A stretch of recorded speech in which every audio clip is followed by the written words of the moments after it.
It's the Metro on 1019 WDET FM. I'm Tia Graham. And for Black History Month, we're discussing the life of Harriet Tubman and what inspired her to guide so many people to freedom.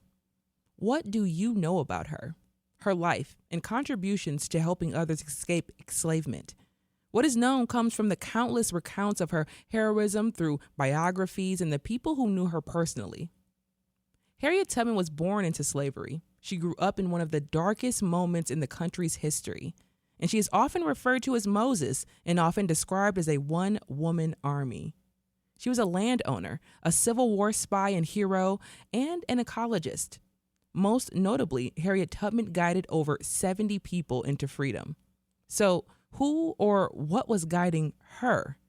How did a woman who was born into such physically and mentally abusive times accomplish such great feats? Tiya Miles is a professor of history at Harvard University. She wrote Night Flyer, Harriet Tubman and the Faith Dreams of a Free People, a biographical look into Harriet Tubman's life. Professor Miles, welcome to the Metro.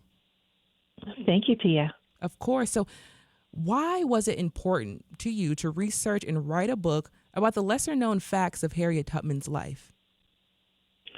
Well, Harriet Tubman is somebody who I had always heard about. I'm sure the same was for you and the same is for our listeners.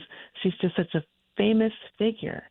And yet I realized as I was delving into scholarship on African American women and enslavement that we don't really know the true Harriet Tubman.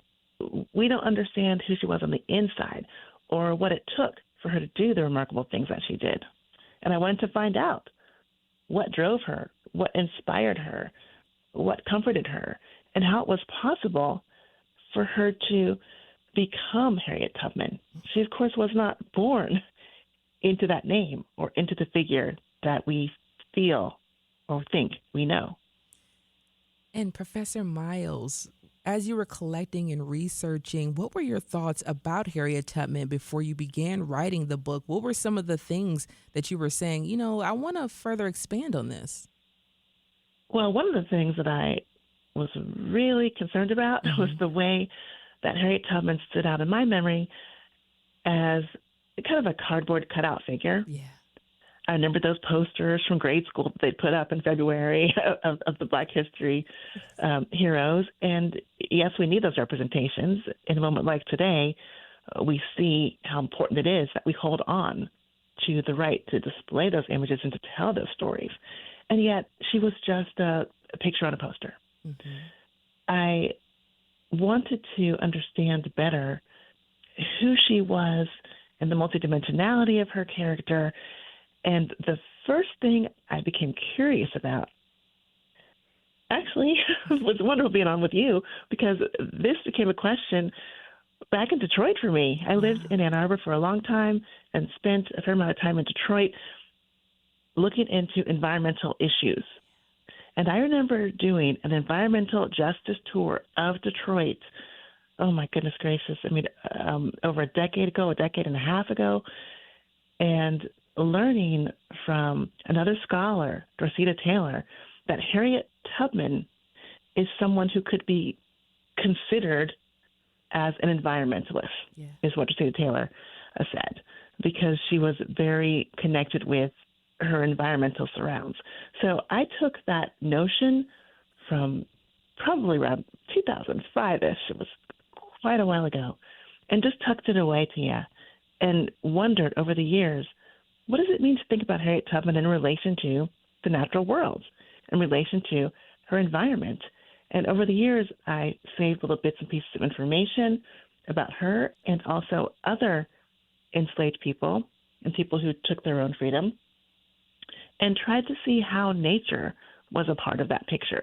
So that was a big question for me going into this particular biography. What did Harriet Tubman do with nature? How did she think about nature? How did she relate to nature? And how was nature crucial to her ability to free herself and so many others? And Professor Miles, we're going to get into that much more, excuse me, much more a little bit later on in the conversation. But I do want to start with the beginnings when you were referring to Harriet Tubman's early life before she became Harriet Tubman, the woman that we all know. We're introduced in the book to Araminta Ross, Harriet's name at birth. Now, you write in depth about Minty, as you refer to her when she was a young girl, and you write about the conditions of slavery that forced her mother to leave her alone with her younger brother, who was only 1 year old. Why was it so important to you to use that framing to help fill in parts of her childhood, that loneliness and almost neglect? Because we see her now as someone who seemed incredibly strong, so powerful, as someone who nobody and nothing could stop. And yet that kind of a character, that strength of character, it comes from somewhere, right? It doesn't just appear. I wanted to understand who was the child who became the woman who helped to save so many people. And it's really interesting to consider how some of the pains of a childhood, the traumas of a childhood, the suffering of a childhood can be the very things that strengthen a person and that test a person. And I think this was the case for little Minty. Yeah. I mean, as you say, she was born Minty Ross. Minty was her nickname. It's what she was called when she was a little girl. And because of her parents' condition of enslavement, that is, they were enslaved in different places, often being leased out or sent away from their children, she had to be a babysitter when she was still basically a baby. And there are just so many sad elements to her childhood and her upbringing that I never heard about when I was looking at her poster on the classroom wall. The ways in which she would go hungry, the ways in which she would be lonely, the ways in which she would be leased out as a very small girl, like kindergarten age in our time, first grade age in our time. She'd be leased out to do grueling, taxing physical labor that, Tia, I'm sure you and I couldn't even do this kind of labor. No. That she was forced to do as a small child.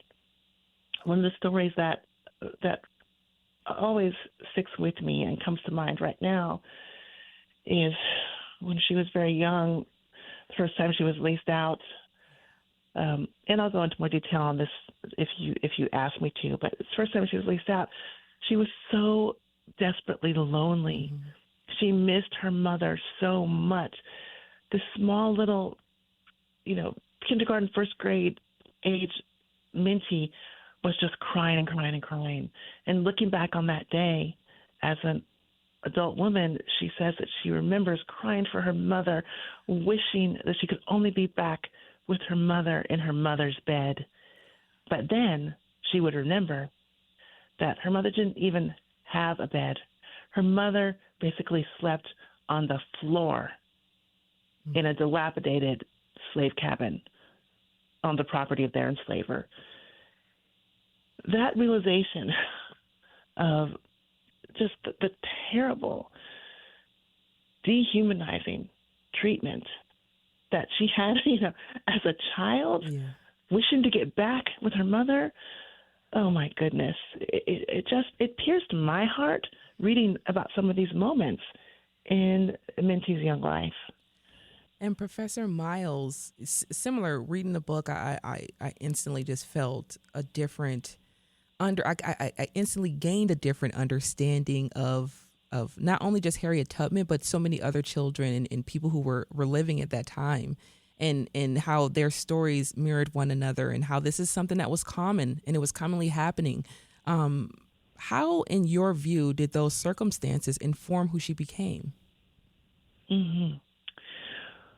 Well, she faced so much hardship as a child. In looking back on her own childhood, she said, I grew up like a neglected weed. And it was by no fault of her parents. I think that we really need to stress this. Her parents loved her. Her parents loved all of their children. This is her mother, Harriet Green, and her father, Ben Ross. Little Araminta Minty was a middle child, kind of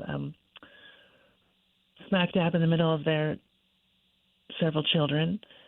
Her parents loved her, but they were not able to take care of her because of the work that they were compelled to do.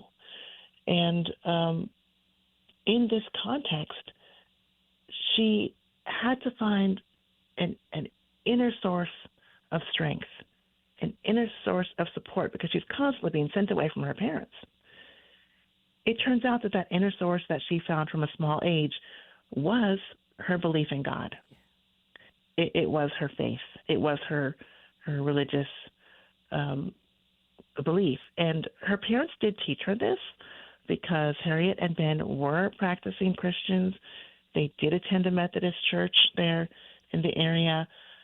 But when she was sent away from them, she continued in that belief. She was a fervent prayer, Araminta was, as a girl. She was always praying in these places where she was leased out to, and praying that God would help her, praying that God would protect her, praying that God would free her family. And she believed that God responded to her. And this became an incredible source of, again, I think the word clarity is very important, as well as support and strength from a young age. And Professor Miles, when we refer to Harriet Tubman and we're talking about the inner strength that she was pulling from, using, her love of God, her respect of God, of course. But I'm thinking about love as well at this time. What does love look like in such an anti-love system, in such a brutal system that is slavery? Yes. I think for Araminta, love looked like care, love looked like courage, and love looked like consistency. So for care, Minty was always getting sick because of the abuse that she faced in these various locations where she was being leased out to work as a small child. And when she was sick, the people who were leasing her would send her back to the enslaver, basically saying, we don't want her anymore. She's worthless. She can't do this work that we are assigning her. And at those times, her mother, Harriet, would take care of her, would nurse her back to health, would love her. We don't have the exact words in the documents to tell us this, but I imagine that she would hold her close, that she would cuddle her, that she would, kind of stroke her cheek and bring her back to good health. That care was so important, even as what it meant was that when little Araminta was stronger again and healthier again, their enslaver would release her back out, and the cycle would continue. But care was a really important aspect of what love looked like, even in these horrendous circumstances. Another aspect was courage. Minty saw an incredible courage in her parents. Yes. Her parents, again, were very fervent believers, and they believed not only in God, but also in the dignity of their family, the right of their family to have a life, to be together, and to be buffered to the extent possible from the worst abuses of slavery. So, for example, when Araminta's mother, Harriet, realized that one of her younger boys was about to be sold away by their enslaver, Harriet, the mother, took this little boy out into the swamps and hid out with him for weeks. Amazing. And this was a test, right? A test of will with the enslaver. And she ended up winning out. The boy wasn't there. He couldn't sell the boy. She wasn't coming back until she knew that he wouldn't sell her son. So love looked like courage. And love also looked like consistency. And by that, what I mean is these parents showed up for their children again and again and again, even in circumstances that were orchestrated to keep them apart, and they were orchestrated to undo their familial bonds.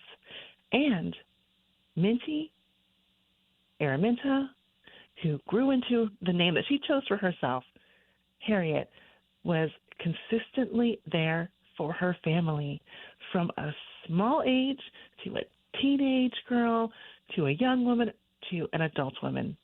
When she was just about an adolescent, Tia, Araminta would actually run away from the places that she was getting leased to visit her mother and to spend time with her mother. So the consistency of tending those relationships against all odds was also what love looked like. Professor Miles, I love that you brought that little tidbit into the conversation. It was something that it struck me as just inspiring, but also something that we often don't hear about when we're learning about enslavement, when we're learning about Harriet Tubman in general, is this idea that fighting back or fighting for freedom was always happening. It was always something that was right in the midst of what was happening with them during their enslavement. And when you talked about Minty's mom taking the son, running away into the swamp, I thought to myself, well, they're really going to do some, bad things to her. Something really, really horrible is going to happen. But no, her will outdid whatever they wanted to do with her son. So it was an amazing little tidbit that you put into the story. But right now you're listening to The Metro. I'm Tia Graham. We're talking about Night Flyer, Harriet Tubman and the Faith Dreams of a Free People with author Tiya Miles. We're exploring what guided Tubman from enslavement to freedom, and we'll continue our conversation of Tubman's connection to nature and community coming up right next. You all stay right there. This is The Metro.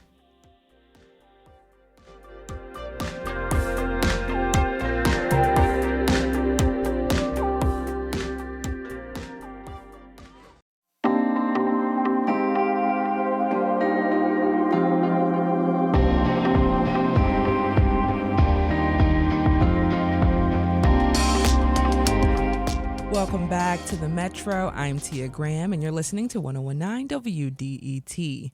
And for Black History Month, we're discussing the life of Harriet Tubman and what inspired her to guide so many people to freedom. We're speaking with Professor Tiya Miles about her book, Night Flyer, Harriet Tubman and the Faith Dreams of a Free People. Professor Miles, bringing you back into the conversation as we continue to explore the life of young Harriet Tubman, or Minty as she was referred to then. She begins to experience a connection to God and religion that can be described almost as magical for her. And you write about two profound questions that she has, and you will follow along in the biography as she uses action and her faith to be the answers to these questions. And those questions are, why should things be the way they are? And that's referring to enslavement and slavery and the system of slavery. And her second question was, will there ever be any deliverance? So when you propose these two questions, or you propose this idea that, Harriet had these big questions that she wanted to answer, what was your idea surrounding her connection to God in these questions? Well, we can get a sense of how Harriet Tubman thought when she was a girl through looking at what she shared with other people later in life. Yeah. So memories that she shared, prayers that she told people that she prayed, songs that she recounted as having sung back when she was younger. And through these interviews and as told to biographies that we have of Harriet Tubman, we get almost a compendium of her ideas through her spiritual thinking, and that is through her prayers. I write in the book about how prayer is a form of communication with God in Tubman's experience, but prayer is also a form of thinking. Mm-hmm.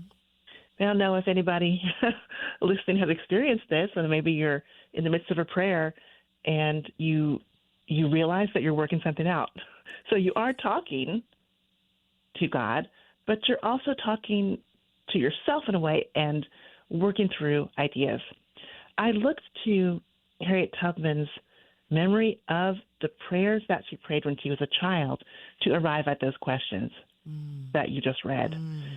She knew something was wrong, right? I mean, she understood that her family should not have to suffer like this, that her mother should not have to sleep on the floor, that her little siblings shouldn't have to be neglected, that she shouldn't have to be sent away from her family constantly and suffer physical abuse and emotional neglect. She knew this was wrong, and she talked with God about it.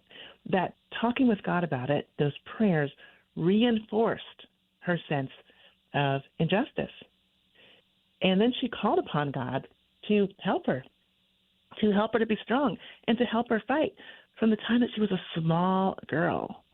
And one thing that I think is really interesting about this prayer record that we have, Tia, is that when Harriet Tubman was telling this story about being a girl and praying to God to help her basically fight the people she was being leased to, so her enslavers, the person who was listening to her, an abolitionist who was taking down her story, basically kind of argued with her and said, "Did you really think this was right? That you're praying to God to help you fight?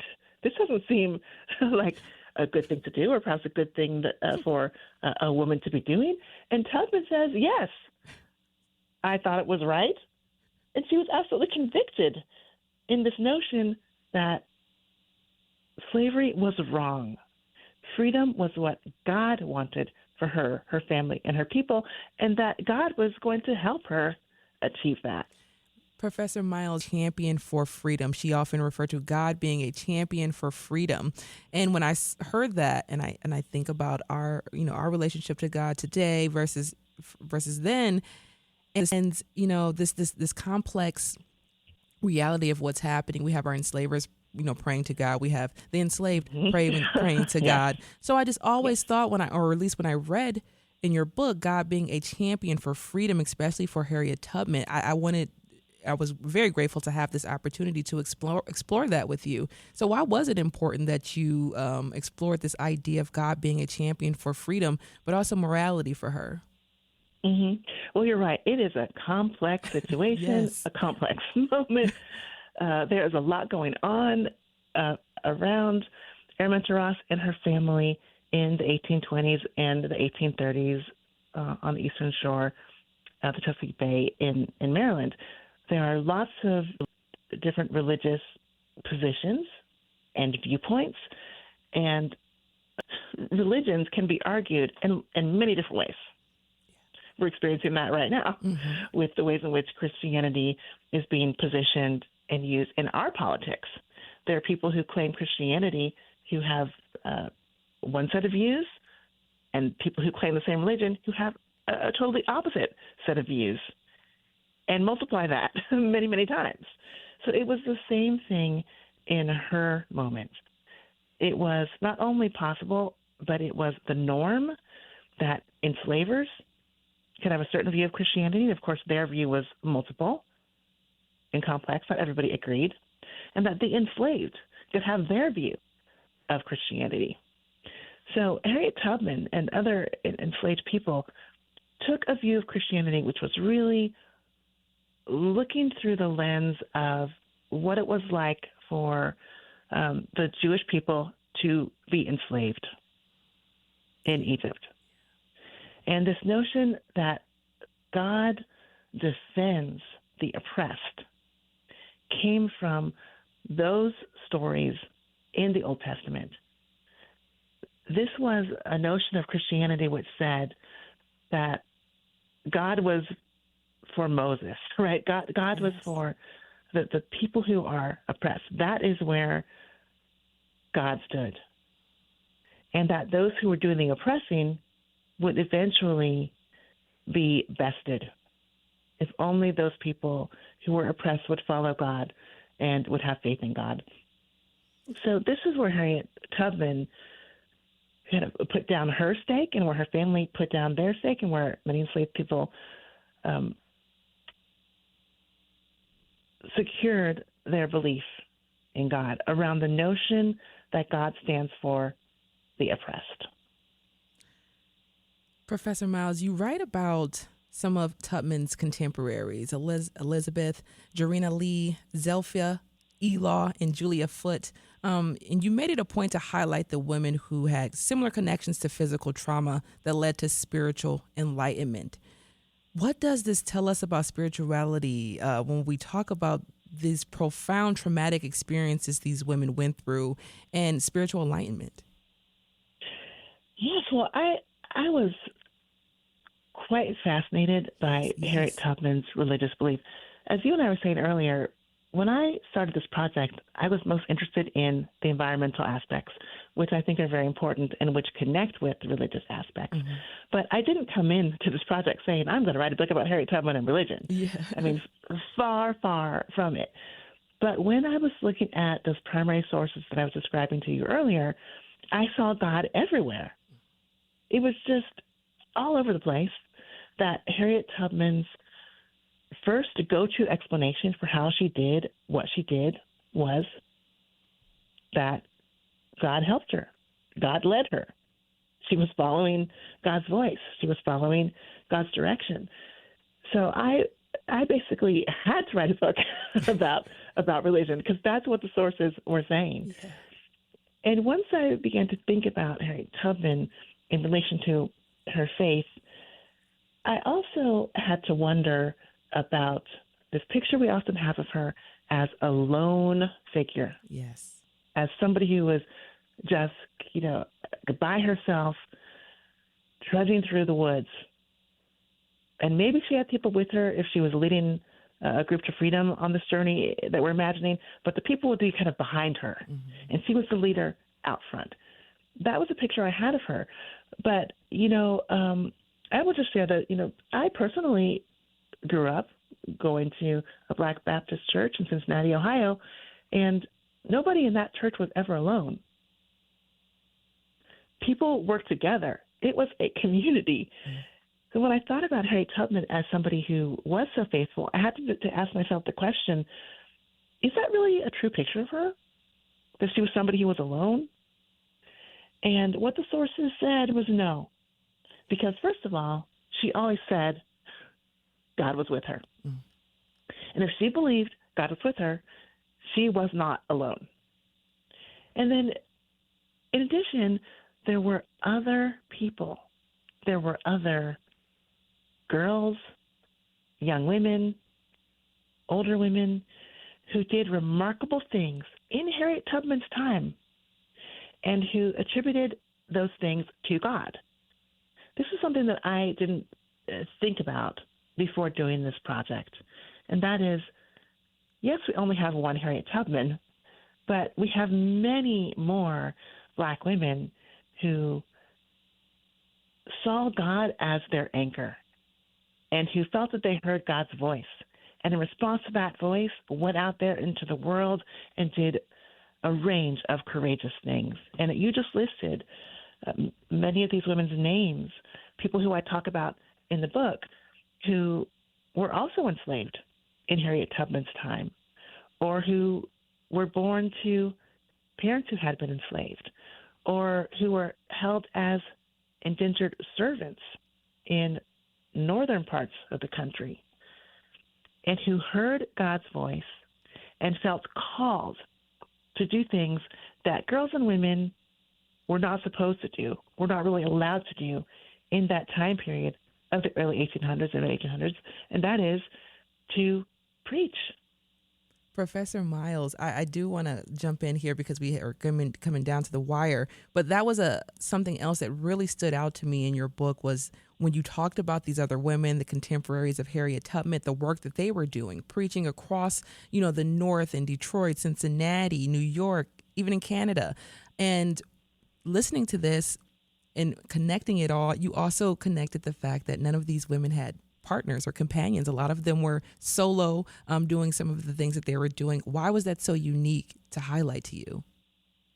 Well, in the 19th century, it would have been an ideal, kind of a goal for a woman to be married.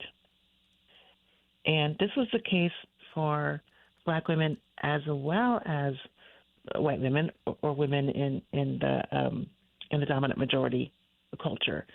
Like, even in the context of enslavement, Black women valued the opportunity to be partnered. And Harriet Tubman was herself married as a young woman. That's where we get the last name Tubman coming in. She changed her first name to Harriet in honor of her mother. She took her husband, John Tubman's last name and became Harriet Tubman. And yet, when she ran away, she left her husband behind, and he was a free man. And she did return to try to bring him up north with her so they could be together as a couple.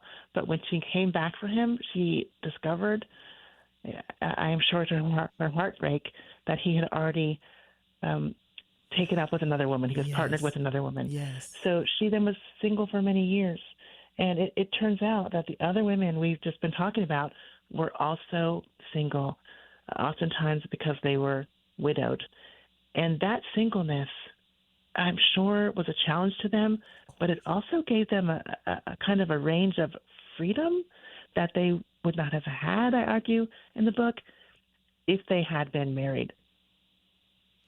And Professor Miles, we got about 30 seconds or so to go, but what lessons are there to learn from Tubman's story? We didn't get to a lot. I really wanted to get into her connections to nature, the spiritual connections to nature, but overall, what lessons are there to learn from Tubman's story?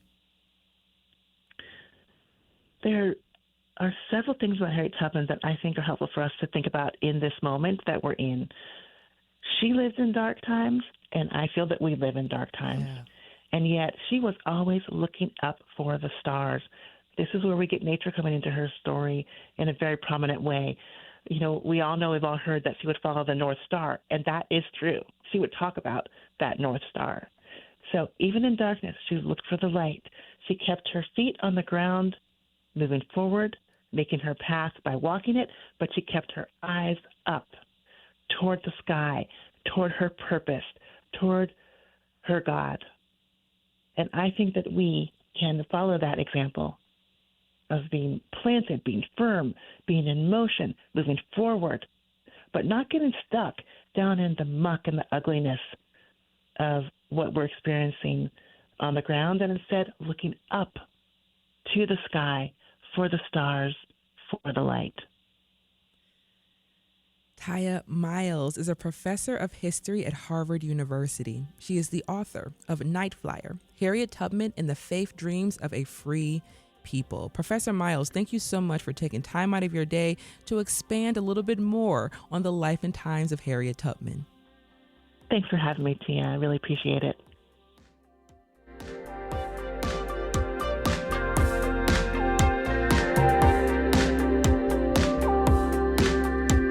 Coming up, we'll learn more about the women of the civil rights movement of the 1950s and 60s and how it all connects to today.